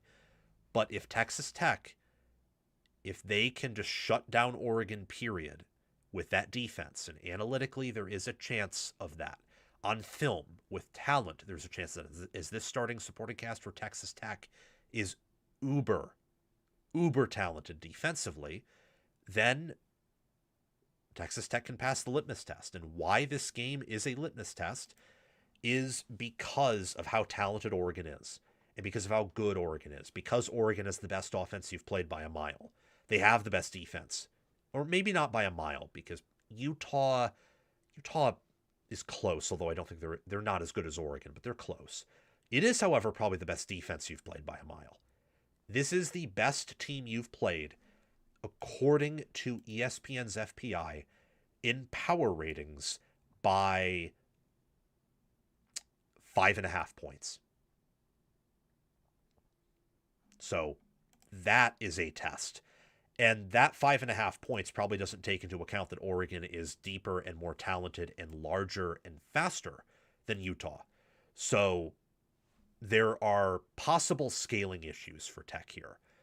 In the same way that I don't think Indiana has those scaling issues anymore, I don't know if Tech does. And I'm not saying that I totally buy into the fact that they do. But they could, because we haven't seen them play a team like this year. We've seen Indiana play two teams that are much more talented than them. And technically, Penn State is much more talented than them, too. We have not seen Texas Tech play a team yet that has a definitive talent edge over it. So I'm curious to see how that goes. And that's why it is the ultimate litmus test. They could get Indiana'd from last year here. They could also Indiana Oregon in the same way that Indiana did, in a similar way. Probably couldn't get away with the pick six, would not have the same offensive success, but because of how their defense operates, they could have more success on defense against Oregon than Indiana did, turn over Dante Moore a few times, get a bunch of sacks, and win in a close game. And if they can do that against this Oregon team, then my goodness, Tech can probably beat anyone and possibly win it all, which would be a fitting ending to this 2025 season. It would be. Same with Indiana. The blue chip ratio being busted would be a fitting ending to a year where your top teams are probably the worst they have been in quite some time. Sorry about my nose, guys. Let's talk about Oregon, though, and what I think makes them such a intimidating and scary team. The Oregon Ducks have a high ceiling that they have not tapped into yet. Combination of injuries, of Dante Moore coming along and learning more about the offense and how to be an effective NFL quarterback, and also due to the youth of this team. But they showed me some things in November where they could beat Iowa on the road at their own game, where they could beat Washington without having a explosive, productive rushing offense, and where against James Madison they looked healthier at wide receiver, to where I think this is a scary team. And what makes them such a scary team is I believe that they are peaking at the right time offensively, and they are more multiple on offense now than they were earlier in the year. They're 2.5-point favorites over Tech, and Oregon is fourth in title odds at plus 700. And I think there might be some value there. I mean, look at this offense that is fourth in ESPN's efficiency. They have only surrendered 11 turnovers all year. They have only allowed 14 sacks. They are second in yards per carry, averaging 5.9, and that's factoring in sacks. If you look at the game on paper numbers, they're over 6. They're 11th in yards per pass attempt. They're 5th in points per play, scoring 0.569. And they are 13th in rushing yards per game, 41st in passing yards per game. They are 9th in points scored per game. And they've played some really good defenses, like Iowa, wonderful defense. It's a top 10 unit. Indiana's is a top 3 defense at worst, could be number 1. They have played Penn State's defense pre-Tony Roa's injury, when Jim Knowles and that defense and team were still engaged. So I'd say that's a top 10 defense. And Wisconsin's defense is, look, it's good. Not great, and their offense is absolutely, dumpster fire. But, one good thing about the Badgers this year has been their defense. It's been a good, respectable unit. And it's the same thing with Washington, actually. So I think this offense has done a really good job, and Evan Stewart could be healthy. He was questionable, a game-time decision against James Madison. DeCorian Moore did play, didn't do all that much, but I expect he'll be close to 100% and doing as much as he can against Texas Tech. They have Gary Bryant Jr. back. Dante Moore, I think, has taken steps from September and October and has progressed into November and December. And this offensive line is a Joe Moore Award finalist, and with their size and athleticism, they are deeper than I expected, and their starters have improved, I think, upon last year's offensive line. When you look at how this Oregon offense matches up against Texas Tech's defense, is it a very advantageous matchup? I wouldn't say so, especially if Texas Tech can scale their talent and what they want to do, scale their metrics to Oregon's talent. In fact, I would say Texas Tech's defense is the best unit in the Orange Bowl. But Oregon's offense is close to that, man. They have this knack for creating tons of explosive plays because of Moore's arm strength, accuracy, the speed of their receivers, the speed and power of their backs, and the strength, speed, power, and technique of their offensive line, where I think they are the best offensive line at blocking downfield and getting to the second, third level and beyond that. I mean, what they do there with their size and momentum and their discipline is incredible. If they can, if they can play at an A-plus level, they could put points on this Texas Tech defense. Not because the Texas Tech defense isn't good or isn't generational, because it's putting up generational numbers, but because of how Oregon plays football with the explosive plays and with their sheer, speed, strength, and size. They could win this game with their offense, even against this intimidating Texas Tech defense. For Oregon's defense, this is Lupoi's best unit. If I were to rank his units, it would be 2025, 2023, 2024, and 2022. He's leaving for California next year to be their head coach, where, he graduated and played there, from there and played there. But he's leaving quite the mark, where they've recruited well. They are deeper in the secondary and more talented there than they ever have been before. It's similar at linebacker. I do think last year's defensive line was significantly better than this year's defensive line. And there's a chance that 2023 also had a better defensive line than this team did. But they're very young there. They could return everyone on the defensive line. So the fact that they have been playing well at that position, despite, their starters are mostly juniors, their second string are all almost exclusively freshmen, maybe a sophomore in there. Their two deep is pretty young, and they're appropriately sized. They have good athleticism, speed. Their pass rush has been turning it up a notch as the season's progressed.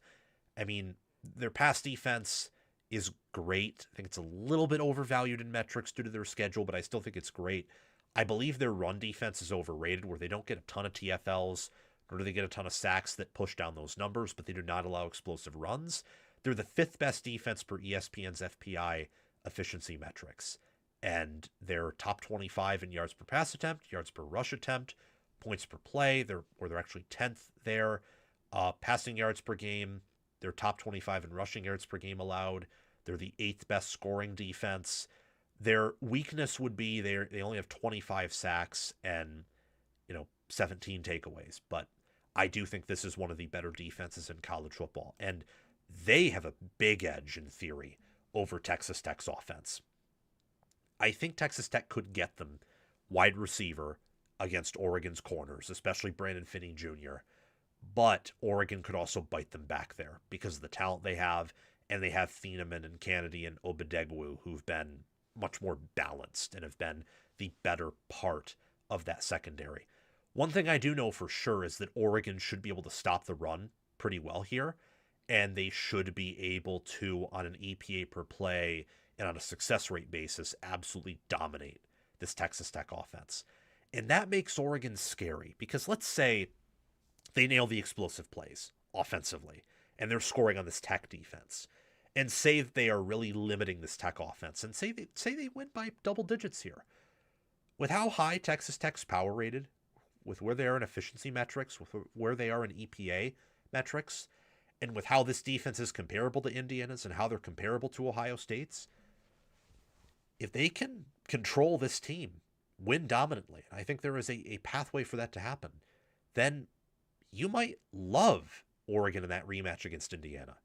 You might love a chance at revenge against Ohio State or Georgia, who humiliated you the last time you played them in the national championship game.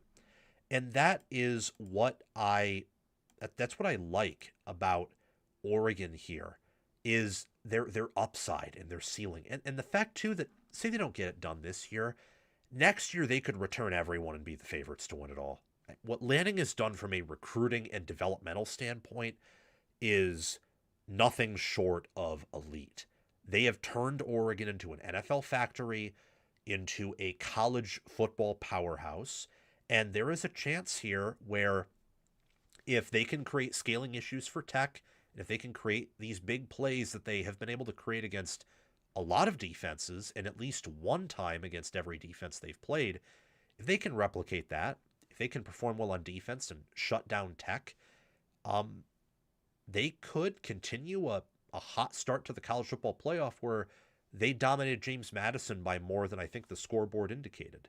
That's what makes Oregon such a scary team, is their talent and their ceiling, and the fact that even with some of the issues they faced, they're still 12-1 and top 4 in metrics and power ratings. They are not as far removed from Georgia, or they're not as far removed, almost said Oregon there. They're not as far removed from Georgia, Indiana, and Ohio State as many people think.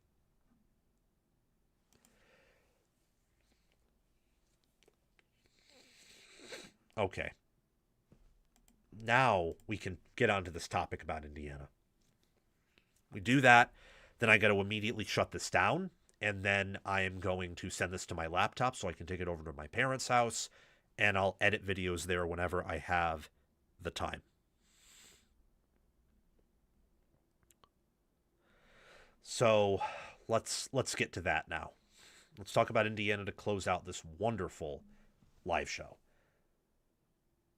How am I going to put this? How am I going to go about this? Right now, Indiana is the scariest team in the college football playoff. You may ask me why that's the case when Ohio State is favored to win the national title, but please hear me out. Indiana has had a month off. They last played on Saturday, December 6th. The next time they will play is Thursday, January 1st. They will have had 26. Yeah, they'll have had 26 days off. Indiana is healthy, they are rested, and they are prepared for the Rose Bowl. And right now, they are the scariest team in the college football playoff because they have the best staff in the college football playoff with a bye, and they are as healthy as they can realistically be. Stephen Daly and Kellen Wyatt are going to be your only players that really won't see action here. And while that is devastating because you'd like to have two of your pass rushers completely healthy, especially Stephen Daly, they have most of their defensive line healthy. Their linebacker core and defensive back core is totally healthy. Their running back group, offensive line, tight ends, receivers, and quarterback are also totally healthy. And it sounds like their special teams will be healthier too. This is a team that I think is the deadliest in the playoffs if you're just talking about an individual game. The question for Indiana has always been about their depth and talent. And with how they've played this year, that's probably more of a question relating to what happens if they get injured. What happens if they have to rely on their second string or third string more than they want to. If you're just looking at a one-game sample size, this is the deadliest and scariest team in college football. They're 6.5-point favorites over Alabama. They have not played since December 6th. They have been resting, they have been preparing, and they have been reflecting and making sure that their players are healthy. And what I love about this team is their knack for winning in the biggest and brightest moments, for their defense suffocating any offense they play, and for their offense making clutch play after clutch play, finding big plays against any defense they face, and finding an ability to run the football at a high level.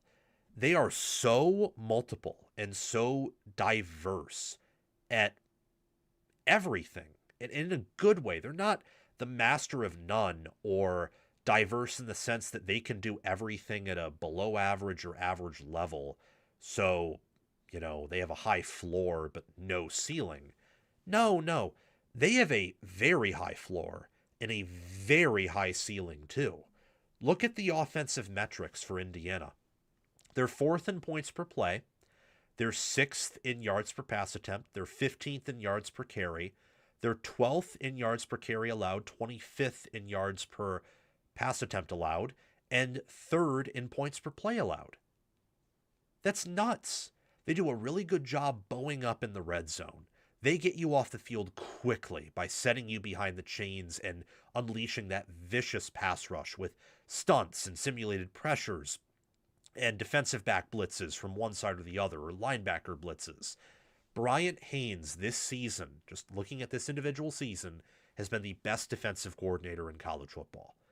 And Mike Shanahan, while I think that Mike Bobo edges him out and everyone else is the best OC in college football this year, Mike Shanahan has done a very good job with Indiana's offense too, which is 5th in offensive metrics and efficiency per FPI.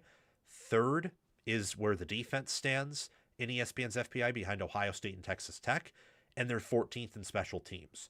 Per FPI, they are the best team in America. They are also 1st in FEI and 1st in efficiency. They are 2nd in S&P Plus, and they are 4th in game control.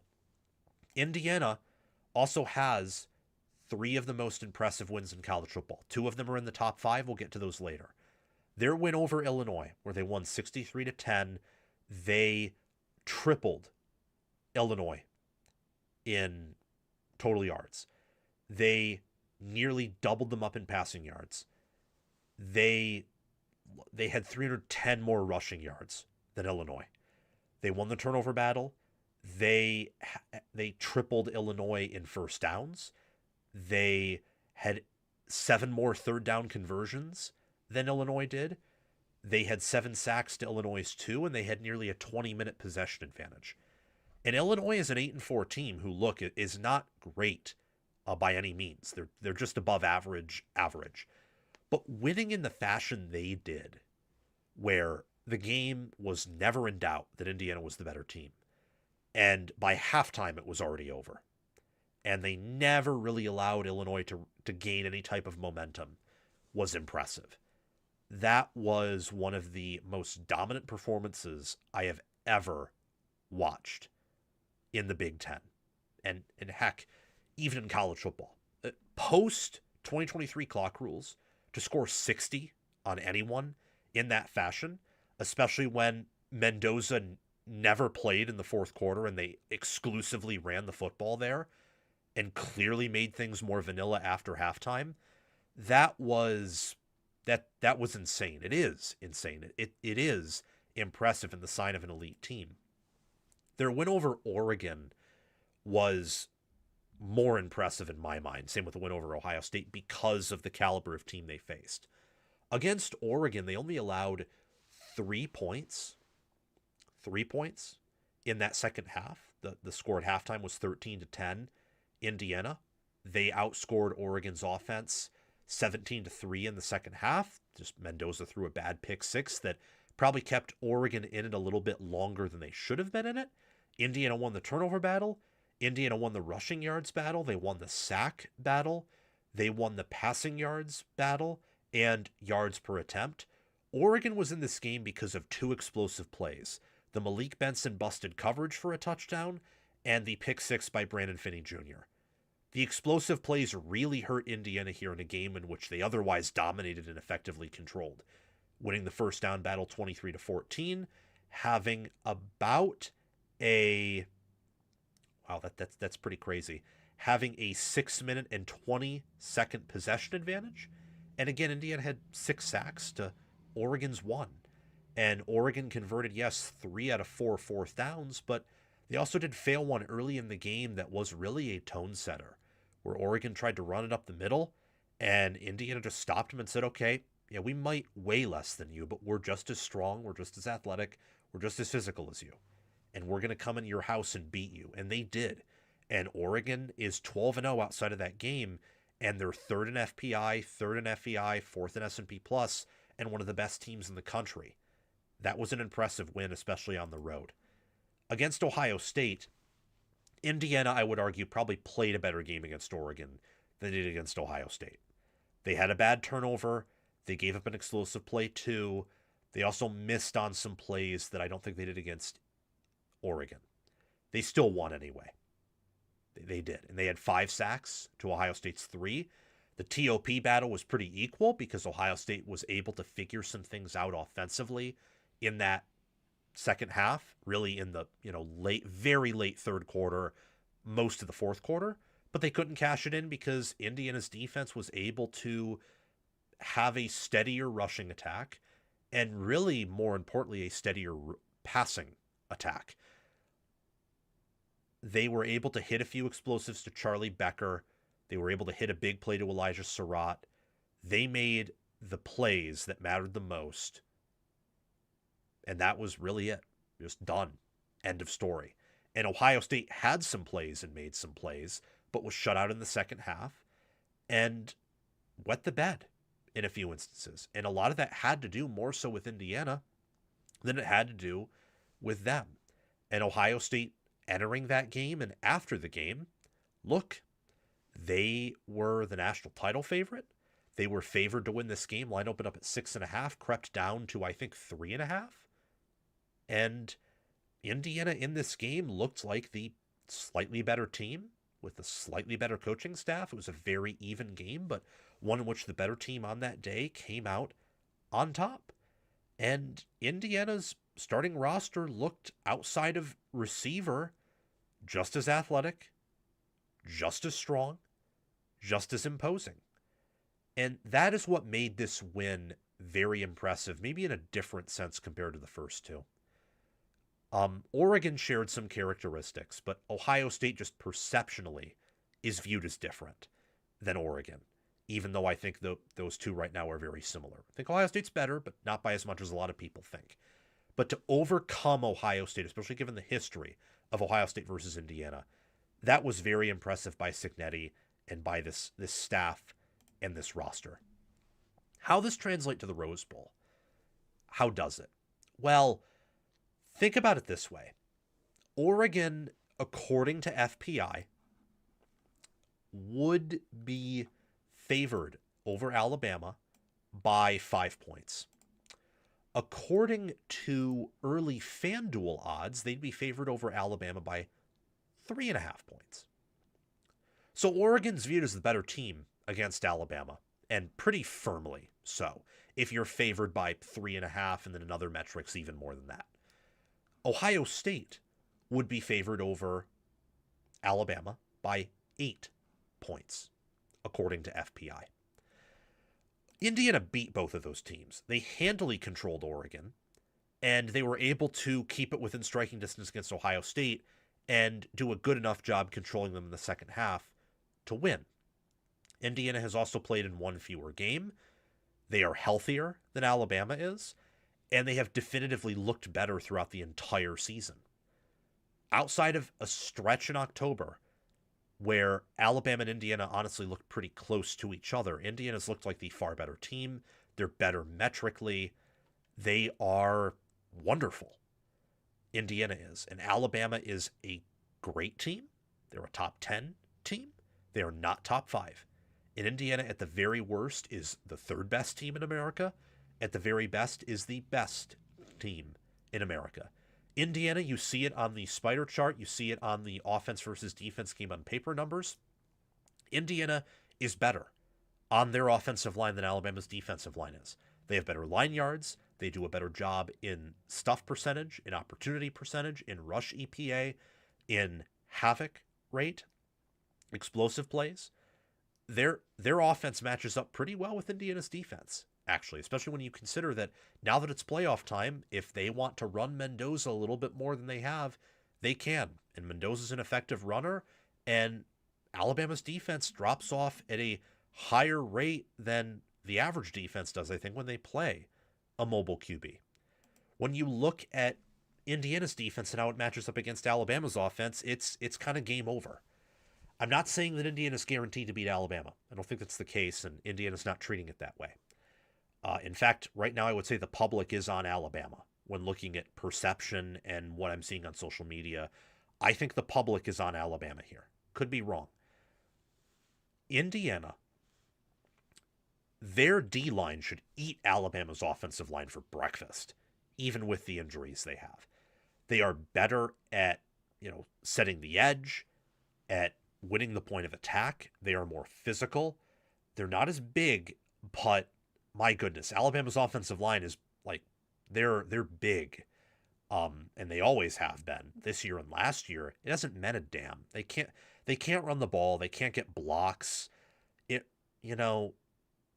It's not good. And I don't think that offensive line for Alabama deserves really any compliments. They're only All-American on that line, Caden Proctor, is very overrated. He has been very bad at giving up pressures, at getting destroyed when it comes to pass rush, where teams can spin around him. They can, quickly, dash to one side or the other. He's not agile. And while he might be strong, he's not the strongest offensive lineman either. He's not one of the best, not even close in that area. And he's one of their best offensive linemen. It's been a very underwhelming unit. And I think that Ty Simpson is going to be in hell against this pass rush and against this secondary. Does a very good job forcing takeaways. Indiana is the deadliest team in the playoffs right now. And they are a team that is hungry. They are healthy as they can be. Again, when you only have 2 injuries or 3, whatever, this late in the year, that's crazy. And maybe I'm wrong. I don't know.